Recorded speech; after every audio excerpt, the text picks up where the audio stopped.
Hey everybody, welcome to Fatherhood Friday. My name is Jared and I am the Preacher Dad. And here on the Preacher Dad podcast, we're trying to equip and inspire the Christians in the West to engage in the culture war and to make a difference for the next generation. And I hope that you're ready to make a difference for your family. And today is Fatherhood Friday, but I'm running solo today. So I hope that you enjoy this episode where we talk about the importance of enduring through trials and the normalcy of challenges and how you're not alone if you're facing those fiery trials today. I want to remind you that our episode today is brought to you by Cornerstone Fellowship. Cornerstone Fellowship is a little country church just north of Toomsboro, Georgia, and we would love for you to come and let us love you. And we love Jesus and we want to tell you more about him. So if you'd like to find out more, you can check out cornerstonefellowship-ga.org. cornerstonefellowship-ga.org, and we would love to stay in touch with you. All right, let's start Fatherhood Friday. Have a great one. Bye-bye.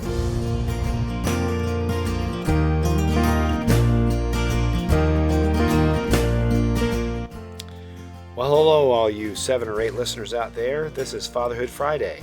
I'm Jared, and I am the Preacher Dad. And normally I have my fatherhood panel today with me for Fatherhood Friday, but today I'm flying solo.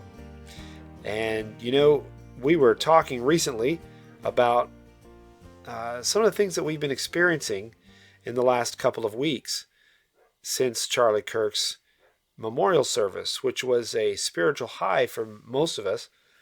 I know myself, and there's just been an incredible revival that's been sparked throughout our nation. And the other dads and I were discussing the fact that, we've kind of all been under some type of spiritual attack in the last couple of weeks. Somebody's dealing with family drama and challenges. Somebody's dealing with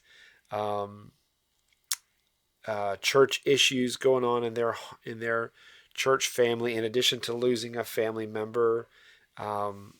Just a number of things added, increased temptations, a number of things that really could be considered spiritual warfare. And we thought it was rather interesting that all of us had experienced something similar to that in the last 2 weeks. And we started thinking, maybe we aren't the only ones. Maybe some of you out there are also experiencing added pressure and stress and increased attack of various types. At least things that could be considered attacks if you look at it from a spiritual point of view. None of us, I'm not sure, Nate sort of identified it as spiritual warfare. And I think the rest of us started seeing some of the things that are going on in our lives in a new light, that maybe this is spiritual warfare, that the enemy's coming after us. If you're anything like we are, and we hope you are, you probably have experienced some of that as well, because it is normal to be under spiritual attack, and it's even more common that after you've had a significant spiritual awakening or a powerful moment of growing close to God, that the enemy would then come after you and try to tear you down, or maybe say that wasn't real, or it wasn't genuine, or maybe say you don't deserve it, or all types of other kinds of attacks like that. So I thought that maybe you might be encouraged to hear a little bit from the scripture. So I'm going to read to you from 1 Peter chapter 4, and it starts in verse 12. It says, "Beloved, do not be surprised at the fiery trial when it comes upon you to test you, as though something strange were happening to you. But rejoice insofar as you share Christ's sufferings, that you may also rejoice and be glad when his glory is revealed." We shouldn't be surprised when we start taking flack It means we're over the target.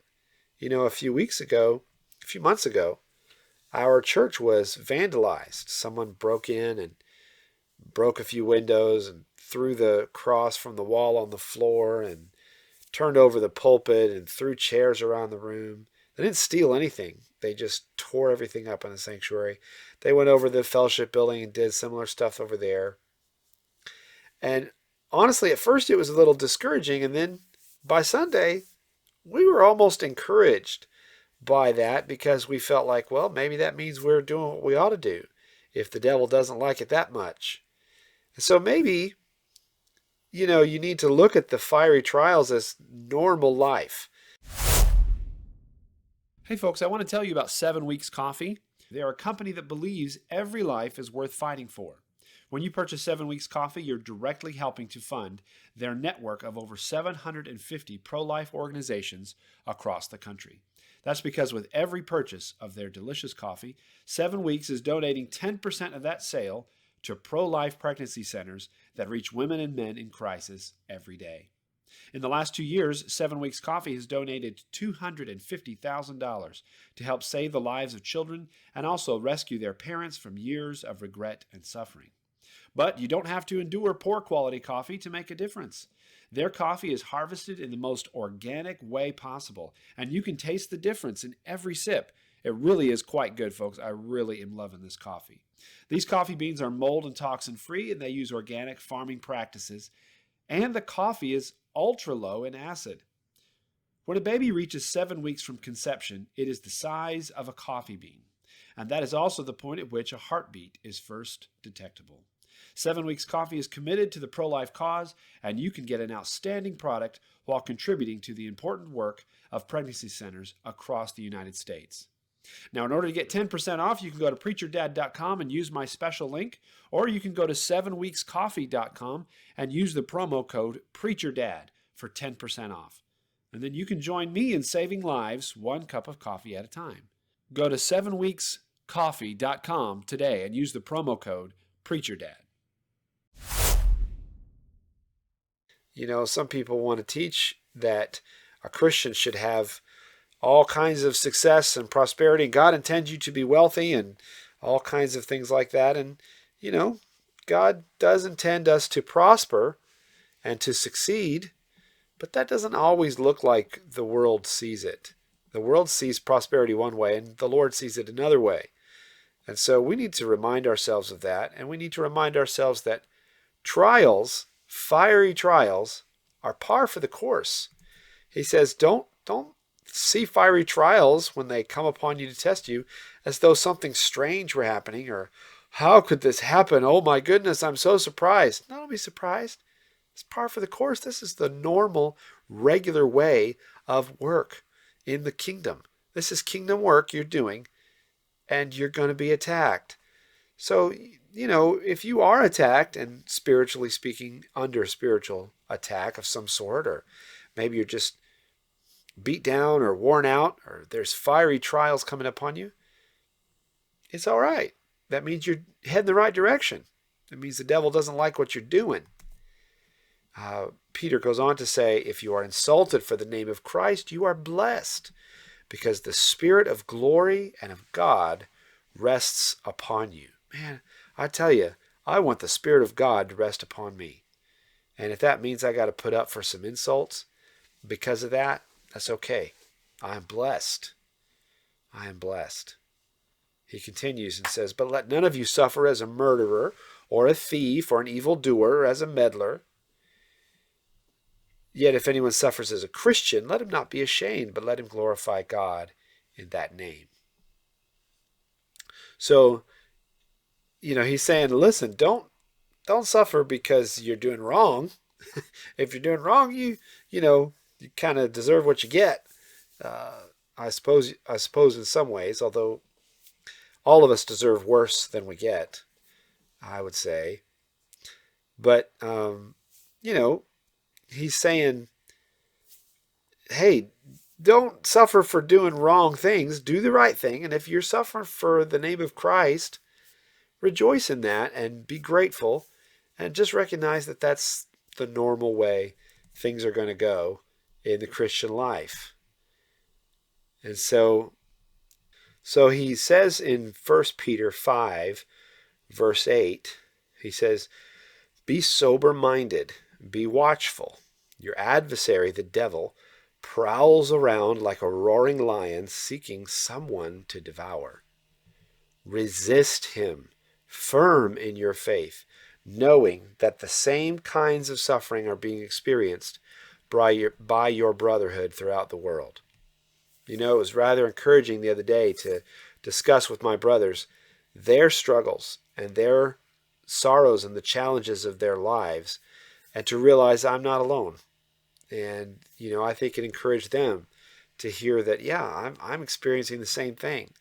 So these sufferings are normal, and they're experienced by your brotherhood around the world. And brotherhood can include the sisterhood. Peter's not only writing to men. So our brothers and sisters around the world are suffering persecutions and sorrows and challenges. That's normal. This is a war.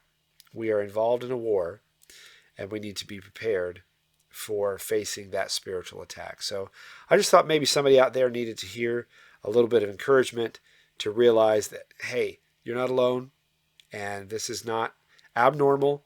This is part of the job description in being a Christian, is enduring the challenges and the sufferings that the Lord allows. So I hope that you are lifted, encouraged a little bit more today, and that you're going to go out there and resist the devil, that he might flee from you. Resist the devil and stand firm in the faith, and grow not weary in well-doing, for in due season you shall reap if you faint not. So stay in the fight, brothers and sisters, and I hope that all 10 or 11 of you, maybe we gained a couple listeners since we started, all 10 or 11 of you will continue to seek out the Lord. If you'd like to learn more about this podcast or about the things that we're seeking to do in the world, you can go to preacherdad.com and find out more about us there. You can also send us an email, dads@preacherdad.com. If you'd like to send an email to the Fatherhood panel, dads@preacherdad.com. Or if you want to send a message to me directly, you can send it to jared@preacherdad.com. Well, God bless you, and may the Lord make his face to shine upon you and give you endurance to endure the buffeting of the enemy. And just remember that he's a defeated foe, and we do not have to fear the evil of the enemy. God bless you, friends. Have a great day. Bye-bye.